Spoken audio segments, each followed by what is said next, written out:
Assalamu alaikum and welcome to the new lecture on dosage form science. I am Shoaib Mohammed, lecturer in the Department of Pharmaceutics, Faculty of Pharmacy, University of Sindh. The current lecture is on syrups and the material for this lecture has been taken from Pharmaceutical Dosage Forms by ENSIL. This is the outline of the lecture. Firstly, we will be having the introduction of the syrups. Next, we will be discussing the types of the syrups, the components of syrup, the preservation of syrups, and finally we will be discussing the storage of the syrup dosage forms. So the syrups are concentrated sugar solutions or nearly saturated solutions of sucrose that is present in water or any other suitable aqueous vehicles, like the glycerine may also be present along with the syrups. Now these contain large quantities of sugars and the sugars that is dissolved into the syrups is at the saturated level. The other definition of the syrups is the sweet, viscous and concentrated solutions of sucrose or other sugars in water or any other suitable aqueous vehicle. Though we have various types of the liquid dosage forms available, but the syrups have better ability to mask the disagreeable taste or the bitter taste of the drugs. The larger quantity of the sugar present into the syrup masks the bitter taste of the drug and person does not feel the bitter taste of the drug. The syrups may be used as vehicles or flavors for the extemporaneous preparations which are made into the smaller quantities, and in those preparations which are made by the pharmacist at a dispensing area or at a clinic or at a hospital pharmacy. In the those drugs, the syrups may be used as vehicles or flavors. The water and sucrose that is present into the syrups should be free from the foreign substances because they will cause difficulties into the formulation or may cause disagreeable appearance of the formulation. The dilute solutions of sucrose provide natural source for yeast, mold, and other microorganisms. As we already know that the water provides a suitable environment for the growth of the microorganisms, including the bacteria, especially the fungi, the yeast, and the molds. So, if we maintain the concentration of the sugar into the syrup at a level of 85% weight by weight as per United States Pharmacopoeia standards and 65% by weight by volume as per British Pharmacopoeia standards, we can control the growth of the microorganisms as well. Not only the syrups cover the bitter taste or the unwanted taste of the drug, the syrups are suitable vehicles for the children and the elderly people who cannot swallow the solid oral dosage forms. So if we don't have a syrup formulation of a drug into the market, we can ask the pharmacist to make a liquid dosage form in the form of the syrups of that medication, and that will be easily taken by the children and the elderly people. The most widely available drugs or the therapeutic groups that are available into the syrup forms are the antitussives that are used in the treatment of the cough, and antihistamine, the formulation that are most often used into the treatment of the allergies.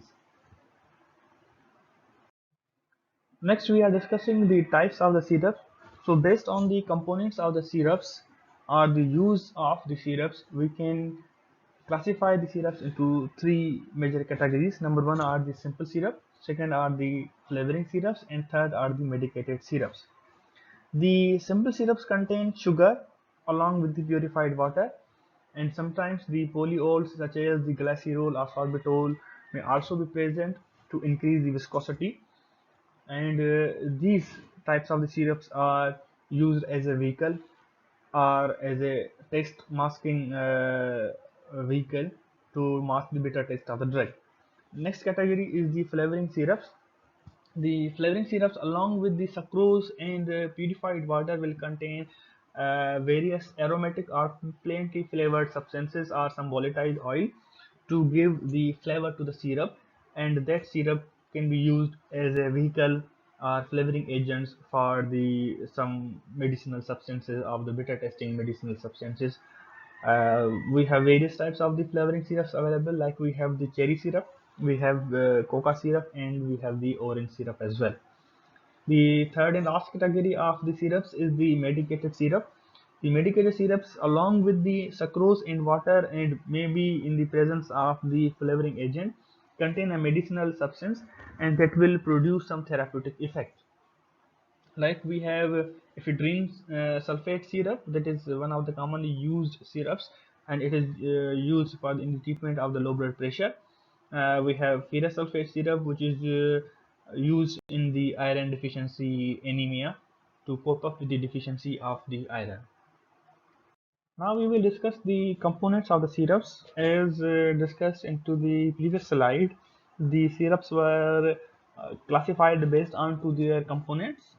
So there are various components present into the syrups. The first component, the major component, is of course the sugar, which is usually sucrose, but we can also use some other kinds of the substitutes of the sugar, and we can also add some substances to increase the viscosity and the sweetness of the syrup. The detailed discussion on the for more components of the substances that are replacing the sucrose is on to the next slide. We in some situations we also have to add the antimicrobial preservatives, though we have earlier said that at the concentration of the 65% weight by weight we can control the growth of the microorganisms, but even there in some situation we may need to aid the preservatives. We may require to be aid the flavorants to mark the beta test. We to increase the elegance of the product, we might also require to add the colorants into the formulations. So these four components are basically the one of the most widely added substances into the syrup formulations, but the preparations that are available commercially, and because they are available into a larger population and they are to be stored for a longer period of time into the worst of the conditions, so some more of the substances are added to increase the stability or effectiveness of the drug, and these may include the addition of the special solvents, the solubilizing agents, the thickeners or stabilizers into the formulation. Now we will go into the details of the components of the syrups. The first component of the syrup is sugar, which is most often used in the form of sucrose. But in some situations, we can also go for the non-sucrose based syrups. In some of the situations, the drug may not be stable into the uh, sucrose, or the sucrose may not be acceptable to the patients. So in those kind of the situations, we can replace the sucrose in part or completely with the substances like the sorbitol, glycerine, or propylene glycol. Even in the some of the situations, we cannot even go for the glycogenic substances, the substances which are metabolized into the body into the glucose, and these substances will be replaced by the the non-glycogenic substances, which will not be converted into the glucose. And the examples of these substances are the methyl cellulose and the hydroxyethyl cellulose.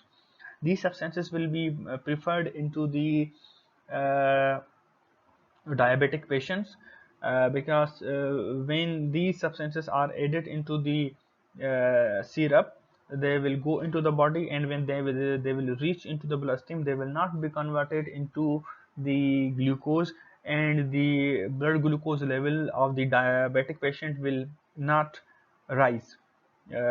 These also provide excellent syrup-like vehicle, and these are more preferable for the diabetic patients. The flavorants are also the major component of the syrup, and they make the product more elegant and more acceptable to the patient. We can use the synthetic flavorants as well as we can also go for the naturally occurring materials. Like we have the volatile aisle, like the orange aisle. We also have the vanillin, and the various types of the other flavorants are also available. Because syrups are aqueous preparations, so preferably these flavorants should be water soluble. But in some situations, if we don't have such kind of the flavorant which is required to be added into the formulation, but it is not water soluble, we can add a small amount of the alcohol to solubilize that flavorant into the syrup along with the water. The colorants are also the major components of the syrups, and they enhance the appeal of the syrup and increase the acceptability of the syrup to the patient.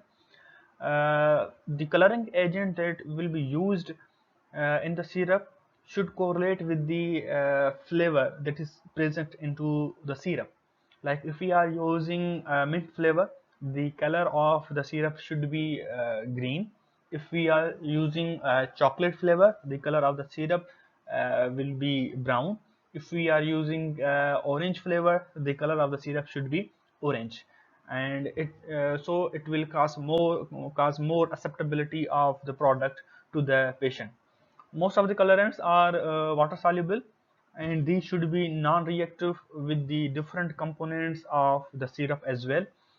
They should be stable at various pH ranges of the syrup and or of the drug in which the drug is uh, stable, and it should also be uh, stable at the intensity of light. It should not be deteriorated or cause some kind of the reaction into the product in the presence of the light. The preservatives or the preservation is also one of the major requirement of the syrups. Though we have earlier said that at the concentration of 65%, the microbial growth will be retarded. However, in some of the situations, we might have to use the less concentration of the sugar. Maybe we are adding some other kinds of the substances for increasing the flavor, the sweetness of the drug. We are maybe we are using the saccharin, or maybe we are using the we said the glycerine. So because of that, the concentration of the sucrose will be decreased, and if the concentration of sucrose is decreased, the chances of the microbial growth will be increased, and in those situations we might have to go for the use of the preservatives. And For the syrups, the effective preservatives include the methylparaben, propylparaben, sodium benzoate, benzoic acid, and sorbic acid. Finally, the storage conditions for the syrups. The United States Pharmacopoeia suggests that the syrups should be kept at a low temperature of about 25 degrees centigrade. They should be kept in well closed containers, and the bottles should be carefully stoppered. They should be properly labeled and should be stored in a cool and dark place. So, this is all about the syrups. Thank you very much.